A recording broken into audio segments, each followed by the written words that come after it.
Indian society really lacks when it comes to sexual health, regardless of your age, regardless of your rural or urban demographic, regardless of how rich or poor you are, because this taboo is something that permeates every section of society.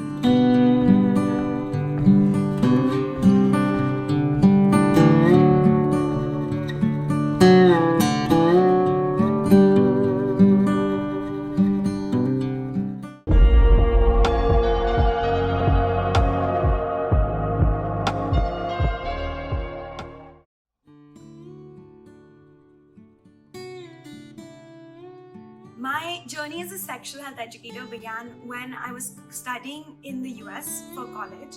I was studying at Brown University, and I remember in my first semester, I came across a student who was going and teaching sex ed to high school students.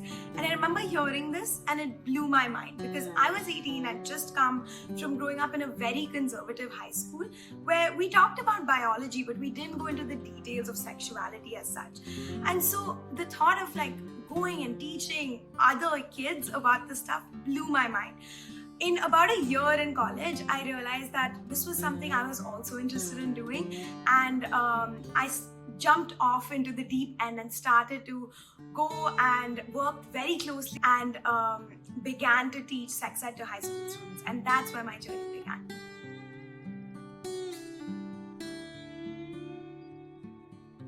One of the biggest taboos about sex that still exists is the fact that virginity is something that needs to be protected, something that is pure, something that is almost like, should not be messed with at all. And it's a very gendered concept and ends up having grave implications on people's lives, especially young women's lives.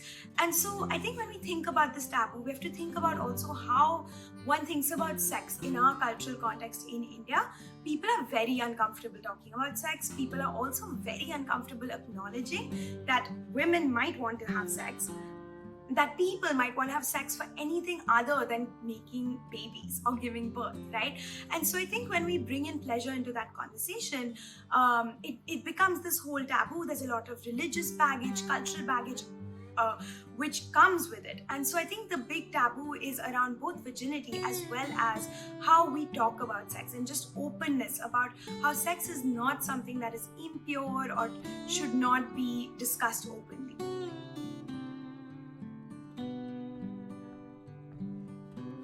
Sex positivity is a cultural movement of shedding exactly that negativity around sex. So when we talk about sex, there's this idea that sex is impure, and we've heard it in many contexts, whether it's religious, whether it's from our parents, teachers, movies, that if someone is engaging in lots of sex, there must be something wrong with them.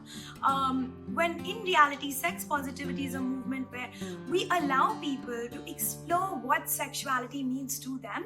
That could mean having sex. It could also mean not having sex. It could mean exploring masturbation. It's just about dispelling some of these taboos around sex, which we've let seep into our lives and prevent us from just having open conversations about something that should be a completely normal thing, something that lots of people think about or engage in, and something that is actually really helpful to learn and talk about.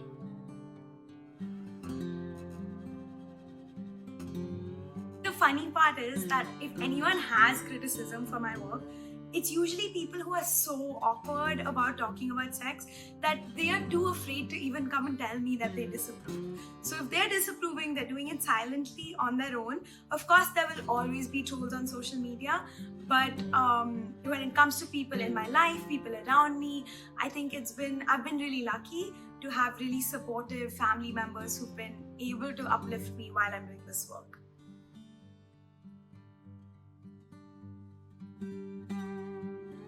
Yeah, so I think one of the biggest challenges is keeping up on a platform like Instagram, right? Like over the pandemic, a lot of my work shifted online, and I found that it allowed me to reach lots more people, but it also meant that I reach a lot of people who don't necessarily jive with the messaging that I'm trying to put out there.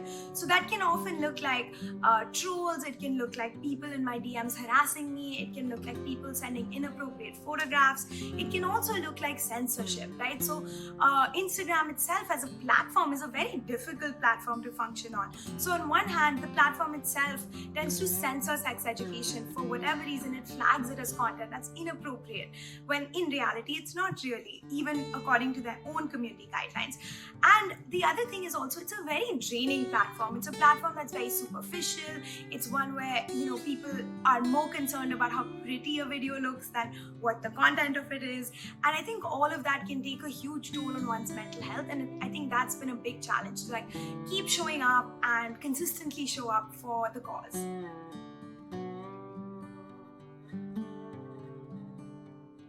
My one message to women today is trust your voice, because I think that a lot of times we feel angry, we feel sad, we feel frustrated by people around us, by the patriarchy, by the systems that are designed to set us up as just women who are supposed to be married and work in a household, as a caregiver, as a birth giver, and all of those things are lovely things to do if that's what you want to do. A lot of times women know deep down what they need and what they want, but a lot of times they're not able to trust themselves, because in a society where all of these things are set up to make us sad and angry and frustrated, you have a right to be sad and angry and frustrated. Make your voice heard, because unless we do that, no one else is going to do that for us.